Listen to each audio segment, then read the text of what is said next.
Hello, I welcome you all once again to my channel Explore Education. I am Dr. Rashmi Singh, Assistant Professor, Department of Education, SS Khanna Girls Degree College and University of Allahabad. And this time, I can say that I am covering the last topic of educational assessment and evaluation, that is architecting educational assessment and evaluation. Okay, so evaluation measurement assessment और evaluation पे शायद हम लोगों ने सारी बातें कर ली हैं। मेजरमेंट असेसमेंट इवेलुएशन में अंतर क्या है, कितने प्रकार का होता है, criteria, reference, norm reference, formative, summative, assessment for learning, assessment of learning, assessment as learning, then digital assessment tool, ICT enabled assessment tool, Parakh, NEP 2020, holistic progress card, HPC, performance based assessment, portfolio, rubric, मतलब alternative assessment जो इसके पहले बात की, और अब ये एक एक इन समेशन यू कैन से कि सब कुछ इसमें आ जाए, कुछ रह ना जाए। तो अब मेजरमेंट एजुकेशनल असेसमेंट में, इवेल्युएशन में शायद कुछ भी ऐसा नहीं है जिस पर मैंने आपसे बात ना की। हालांकि इसका heading principles of educational assessment and evaluation आप समझ सकते हैं, बट ये होलिस्टिक कवरेज है, इसमें सब कुछ है। तो हम आर्किटेक्ट कर रहे हैं, मतलब हम कुछ नया बनाने जा रहे हैं, मतलब ये फ्यूचरिस्टिक इसका भी यू कैन से टिल्ट है। तो इसमें क्या क्या है, मॉड्यूलर इवेल्युएशन सिस्टम है, कंटिन्यूअस फीडबैक लूप है, प्रिडिक्टिव एनालिटिक्स कहाँ से आएगी जब डिजिटल इनेबल होगा, होलिस्टिक परफॉर्मेंस का मैट्रिक्स है, मॉड्यूलर इवेल्युएशन सिस्टम है, ये तो खैर 2 बार है, एडेप्टिव असेसमेंट मॉडल। देखिए हम लोग ने ऑल्टरनेटिव असेसमेंट मॉडल पढ़ा है, एडेप्टिव हालांकि अभी आपके कहीं सिलेबस में नहीं है, इसलिए मैंने इस पर अलग से बात नहीं की है, लेकिन एडेप्टिव असेसमेंट मॉड्यूल भी तभी आएगा जब आप डिजिटली इनेबल्ड होंगे। क्यों? क्योंकि वो आपका असेसमेंट का पैटर्न आपके हिसाब से अडेप्टिव हो जाएगा, यानी कि आप जैसे आपने एक क्वेश्चन का आंसर लिखा तो अगला क्वेश्चन उसी हिसाब से फ्रेम हो जाएगा, आपकी एबिलिटी, स्किल, कॉम्पिटेंसी और कॉग्निशन देखते हुए। तो ये चमत्कार है एआई के युग में, and data driven learning frameworks. Okay, तो शुरुआत करते हैं।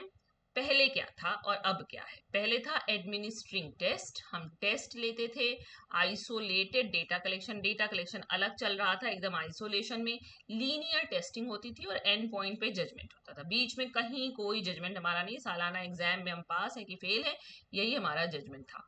अब हमने क्या किया, इवेल्युएशन सिस्टम की इंजीनियरिंग कर दी है, या आप कह सकते हैं कि ये प्रोसेस चल रही है करने की। क्या कहा जा रहा है, इटरेटिव होगा, यानी कि बार बार हम पीछे लौटेंगे, लूप चलेगा। होलिस्टिक होगा, यानी कि अभी जो डायमेंशन आपसे डिस्कस किए गए थे, cognitive, creative, value laden, then socio emotional learning, physical, 6 dimensions holistic में कवर किए जाएंगे, and psychologically aligned learning architecture बनाना है। देन अब देखिए, ये फिर से एक बार मेजरमेंट असेसमेंट और इवेल्युएशन में अंतर देख लीजिए। मेजरमेंट का मतलब है क्वांटिफिकेशन, जब हम आपके यू कैन से, अभी तक मेजरमेंट जब था, जब नंबर मिलते थे, उसका क्या मतलब, उसका यही मतलब है कि हमने आपके ज्ञान को कितने अंक दिए, यही तो नंबर हुआ। Assigning numbers to attributes according to specific rule, कुछ विशिष्ट नियम बनाए जाते थे और आपके गुणों को हम अंक देते थे, ये मेजरमेंट में होता था। हाउ मच, कितने नंबर मिले, इसी से सारा हमारा खाका चित्रण ये चलता था। असेसमेंट क्या है, ये इंटरप्रिटेशन है, ये व्याख्या है, और ये गैदरिंग है। असेसमेंट का मतलब, आकलन करने का मतलब, हमको सब कुछ इकट्ठा कर लेना है, एंड फिर उसको एनालाइज करना है, empirical evidence to improve learning, ये फॉर्मेटिव के तहत होगा। और इसका मेन कोर है कि how well is the student learning and where are the gaps, बच्चा कितनी अच्छी तरीके से सीख रहा है और गैप्स कहाँ आ रहे हैं। और इवेलुएशन जो है वो वैल्यू जजमेंट है, क्योंकि इसमें वैल्यू शब्द निहित है, हमको वैल्यू देनी है, मतलब आप कैसा कर पा रहे हैं, कैसा नहीं कर पा रहे हैं, के बाद हम वैल्यू देके ये बताएंगे कि आप एक पर्टिकुलर नॉर्म से ऊपर परफॉर्म कर रहे हैं कि नीचे परफॉर्म कर रहे हैं, यानी कि आप का स्थान क्या है, मूल्य क्या है। To what extent have the macro level educational objectives have been realised, इसको इस तरह से भी समझ सकते हैं कि हम यहाँ ये देखेंगे कि मैक्रो लेवल पे, बड़े स्तर पे हमने कितने शैक्षिक उद्देश्यों को पूरा किया। और यहाँ पे judging the worth of merit of a programme या स्टूडेंट, प्रोग्राम का भी मेरिट होगा कि प्रोग्राम कितना सक्सेसफुल रहा, स्टूडेंट का तो होगा ही होगा, अगेंस्ट एक्सप्लिसिट क्राइटेरिया, अगर हम किसी क्राइटेरिया के तहत ये नाप रहे हैं तो ये समेटिव है। ठीक, अब फिर हम इवेलुएशन का और मेजरमेंट असेसमेंट के बहुत अंतर मैंने आपसे डिस्कस किया, आप पिछला देख लीजिए कि इवेलुएशन क्वांटिटेटिव प्लस क्वालिटेटिव दोनों होता है, मेजरमेंट क्वांटिटेटिव होता है, नॉट। देन आते हैं दी स्ट्रक्चरल इंटीग्रिटी ऑफ असेसमेंट। वो कह रहा है कि कैसे आप कहेंगे कि आपने सही असेसमेंट किया है, उसकी इंटीग्रिटी कैसे डिफाइन होगी।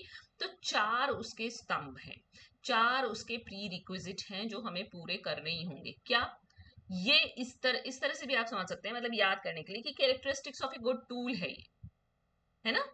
रिलायबिलिटी, वैलिडिटी, ऑब्जेक्टिविटी और प्रैक्टिकेबिलिटी। आपका टूल या आपका असेसमेंट जैसे करने जा रहे हैं वो रिलायबल है कि नहीं, यानी कि the consistency and stability of measurement across time, task and रेटर्स।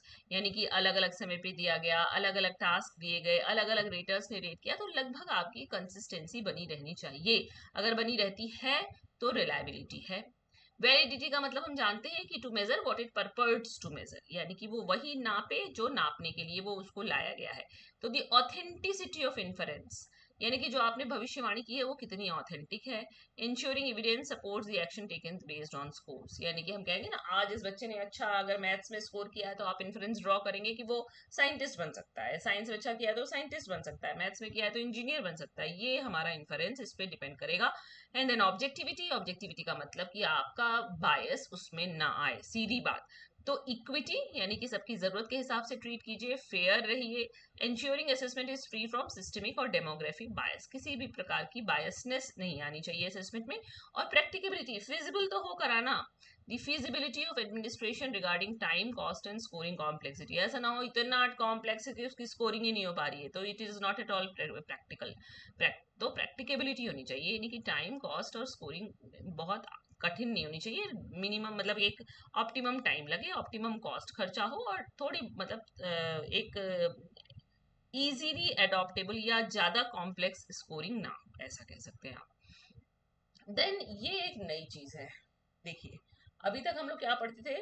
अभी तक हम लोग वैलिडिटी पढ़ते थे कि कंटेंट वैलिडिटी होती है, कंस्ट्रक्ट होती है, कॉन्करेंट होती है, कई तरीके की।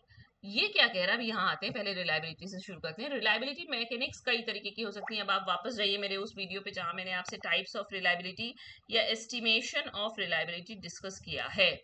तो टेस्ट रीटेस्ट, यानी एक टेस्ट किया जाए, थोड़े दिन रुक के फिर वही टेस्ट किया जाए। तो स्टेबिलिटी, अगर टाइम के सापेक्ष आप स्टेबल है, मतलब आपके अंक स्टेबल है। देन इंटरनल कंसिस्टेंसी क्वांटिफाइड होती है, क्रॉनबेक, अल्फा और कूडर रिचर्डसन से निकाली जाती है। और इंटर रेटर रिलायबिलिटी, यानी कि मैं स्कोर दूं और फिर कोई और स्कोर दे, तो दोनों रेटर के बीच में रिलायबिलिटी बनी रहे, तो ये कोहेंस कप्पा फॉर सब्जेक्टिव असेसमेंट निकाली जाती है। अब ये मेजिक्स का यूनिफाइड वैलिडिटी का कंसेप्ट आ गया है, ये नया कंसेप्ट है। ये कह रहा है कि वैलिडिटी को आप ऐसे मत बांटिए कंटेंट, कंस्ट्रक्ट, कॉन्करेंट अलग अलग, नहीं, एक यूनिफाइड फ्रेमवर्क। वो कह रहा है वैलिडिटी तो एक यूनिफाइड फ्रेमवर्क है, where validity is an integrated judgement of the adequacy of actions based on test scores supported by evidence and theory, ये कह रहा है। तो ये कह रहे हैं कि कंस्ट्रक्ट वैलिडिटी का मतलब है accurate mapping to psychological trait. अगर हम साइकोलॉजिकल ट्रेट माप रहे हैं तो उसकी हमने मैपिंग सही की हो, यानी कंस्ट्रक्ट के हिसाब से हो। और कॉन्सिक्वेंशियल वैलिडिटी कि evaluating the intended and unintended social या एजुकेशनल इम्पैक्ट। तो कहने का मतलब कि इन्होंने बताया, नया कंसेप्ट है ये, कि वैलिडिटी एक यूनिफाइड कंसेप्ट है। टेस्ट तो होना ही चाहिए वैलिड, असेसमेंट तो वैलिड होना ही चाहिए, भाई जो नापने जा रहे हैं वही नापेंगे ना। तो इसमें कंटेंट, कंस्ट्रक्ट, कॉन्करेंट मत कीजिए, वो कंस्ट्रक्ट तो है ही। और कॉन्सिक्वेंशियल वैलिडिटी की भी बात की इन्होंने। देन ऑब्जेक्टिविटी और यूनिवर्सल डिजाइन देख लीजिए। आजकल यूडीएल की भी बहुत बात है, यूनिवर्सल डिजाइन फॉर लर्निंग। ये कह रहे हैं कि true equity means ensuring the mode of assessment never inadvertently penalises student due to systemic, linguistic और फिजिकल बैरियर। वो कह रहा है कि आप ऑब्जेक्टिव रहिए असेसमेंट लेने में, यूडीएल बनाइए, हर लर्नर के हिसाब से वो आपका असेसमेंट होना चाहिए। और किसी स्टूडेंट को आप इसलिए पनिश नहीं करेंगे कि कोई उसके मार्ग में सिस्टमिक, भाषाई या भौतिक अवरोधक था, यानी इन अवरोधकों को पार करता हुआ आपका असेसमेंट होना चाहिए। और प्रैक्टिकेबिलिटी का भी कंस्ट्रेंट ना हो, साइकोमेट्रिक इंटीग्रिटी को आप कैनॉट इग्नोर, फिजिबिलिटी, आप टूल्स मस्ट बी ऑप्टिमाइज, उनकी टाइम, फाइनेंशियल कॉस्ट और स्कोरिंग कॉम्प्लेक्सिटी ठीक ठाक होनी चाहिए, और डेटा को क्वालिटी को डिग्रेड किए बिना ये सब ठीक होना चाहिए। ये कहने का मतलब then the functional programme paradigms of assessment, और फिर हम लोग वही बात करने जा रहे हैं जो हम लोगों ने बहुत बार की। ये देखिए ये 2 बार असेसमेंट फॉर लर्निंग में है, इसको मैं डिलीट करना चाह रही थी, मेरे से नहीं हुआ, इसलिए इसको छोड़ दीजिए, एक ही बार का पढ़िए। तो assessment of learning, assessment for learning, assessment as learning, अब तो बिल्कुल रट ही जाना चाहिए। असेसमेंट ऑफ लर्निंग क्या है? समेटिव है, या आपकी अकाउंटेबिलिटी तय करता है, आपका स्थान तय करता है कि आप अगली कक्षा में जाएंगे कि नहीं जाएंगे। Measure achievement at the end of an instruction या इंस्ट्रक्शनल ब्लॉक। और असेसमेंट फॉर लर्निंग का नेचर फॉर्मेटिव है, संरचनात्मक है, संरचना में चेंज करने के लिए ये है, और ये आपकी कमी बताता है और उसमें सुधार बताता है, आपको ये नहीं बताता है अगली कक्षा में जाओगे कि नहीं जाओगे। ऑब्जेक्टिव है इसका provide actionable real time feedback.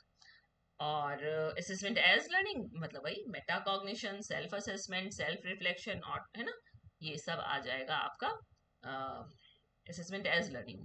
Then mapping tools to psychological domains, वो कह रहा है कि आपको टूल्स बनाने हैं ताकि आप किन किन साइकोलॉजिकल डोमेन में नापेंगे, वही 3H की बात, पुरानी बात जो गांधी जी बोल के गए, हेड, हार्ट और हैंड। यानी कि हेड कॉग्निटिव, हार्ट इफेक्टिव और हैंड साइकोमोटर डोमेन की बात करनी है।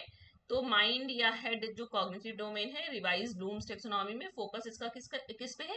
इंटेलेक्चुअल कैपेबिलिटी और हायर ऑर्डर थिंकिंग पे। और ये हम लोग रट चुके हैं, नहीं रटा हो तो रट जाना चाहिए अब आपको, कि remembering, understanding, applying, analysing, evaluating and creating. Then the hands, ये साइकोमोटर डोमेन है, चाहे डवे का चाहे सिम्पसन का, याद कर लीजिए। इस पे जो फोकस है वो फिजिकल कोऑर्डिनेशन और टेक्निकल मिस्ट्री पे है, या इमिटेशन वाला देगा, इमिटेशन, मैनिपुलेशन, प्रिसीजन, आर्टिकुलेशन और न्यूट्रलाइजेशन। ये देखिए बना भी दिया हैंड। और यहाँ आपका एफेक्शन जो कि इफेक्टिव डोमेन है, रेथॉल का है, हमें पता है। यहाँ पे एटीट्यूड, इमोशनल अलाइनमेंट और वैल्यूज में शिफ्ट देखना है, तो ये receiving, responding, valuing, conceptualisation, organisation और कैरेक्टराइजेशन।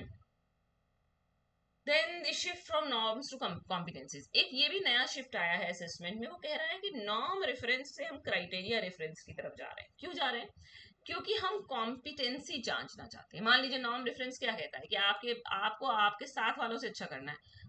मान लीजिए कि साथ वालों ने 25% परफॉर्म किया, तो हम अगर 26% परफॉर्म करें तो क्या हम अच्छा परफॉर्म कर रहे हैं? नहीं। लेकिन नॉर्म रेफरेंस में तो वाहवाही हो जाएगी, क्योंकि अपने वालों से तो बेहतर ही कर रहे हैं।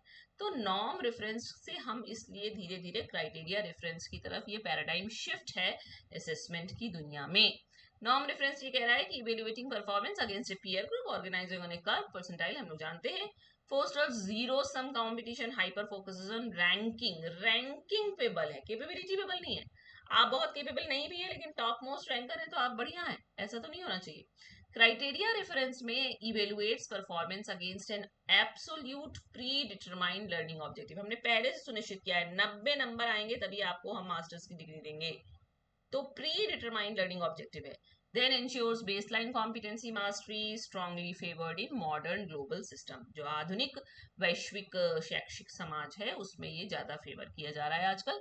And then the holistic evaluation, आपका 360 डिग्री का प्रोफाइल, आपका कॉग्निशन चेक करना है, अफेक्शन चेक करना है, साइकोमोटर चेक करना है, सोशल, मेटा कॉग्निटिव और सब कुछ चेक करना है। टीचर असेसमेंट यहाँ provides formal standard align pedagogical evaluation, peer assessment भी होगा और सेल्फ असेसमेंट भी होगा, तीनों तरीके के होंगे।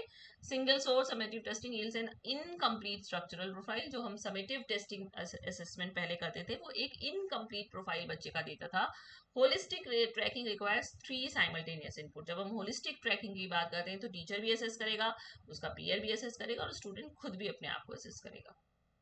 Then precision diagnostics via computer adaptive testing, वो कह रहे हैं मैकेनिज्म क्या है? Algorithm adjust item difficulty in real time based on the examinee's immediate prior responses। यही बोल रही हूँ मैं आपसे कि एल्गोरिदम एडजस्ट कर देगा रियल टाइम में आइटम की डिफिकल्टी, जैसे ही आप एक आंसर करेंगे उसके बाद वाले क्वेश्चन को उस हिसाब से अडेप्ट कर देगा।